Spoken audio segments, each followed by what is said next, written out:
Reese right here with Adore Her Beauty, back with another video. And yes, I know it's been about 2 weeks, but your girl is back. She's refreshed. We are going to dive in with another Hirsutism facial wax video. So let's get into it.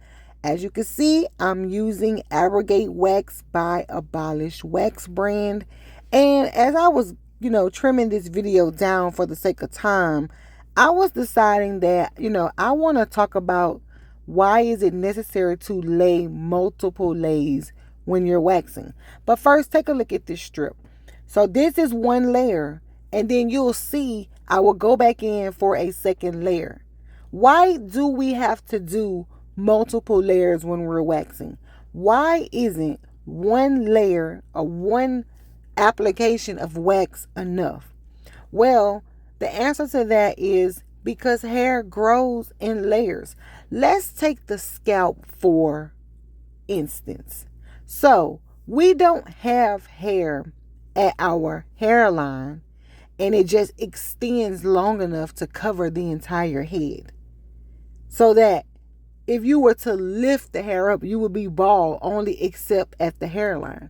No, we have hair at our hairline, and then there's another row of hair growing beyond that, and beyond that, and beyond that, and it reaches the ear, and then beyond the ear, and it reaches the nape of the neck. So hair is in layers, layers, layers.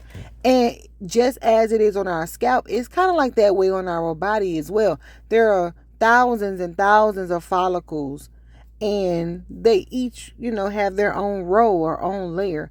So when you're adding the wax to cover it, there is hair underneath, basically what I'm saying. There's hair underneath. So it's sometimes, and oftentimes really, you have to do multiple layers in order to get all of the hair up. So combining the fact that hair grows in layers and combining the fact that hair is embedded really deep into the follicle, and sometimes it's going to come up a little freely.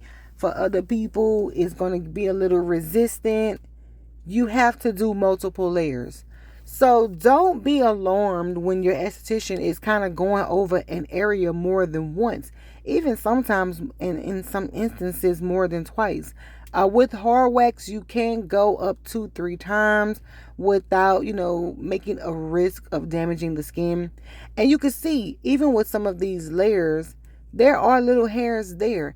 And it's like, okay, why do a layer for such a small patch of hair? So when you do a first initial layer, it's a lot of hair on the wax. But when you do follow-ups, the more you do, the less hair there's on the strip.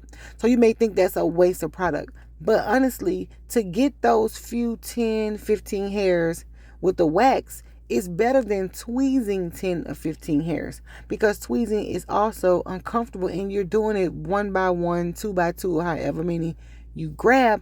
That's more uncomfortable for the client. So yeah, well, it may not be a full patch of hair. It's still easier to wax it versus tweezing them individually. Now, when you've done multiple layers, as you see that I've done in this video and the point that we have reached, you see that I have, drawn out my tweezers, and I have to go and tweeze those hairs. And it's important to get those hairs so that your client can have, or that you can have, a very smooth result. So there's a point in the video where you can see a clear line of demarcation between the freshly waxed skin and the more older skin.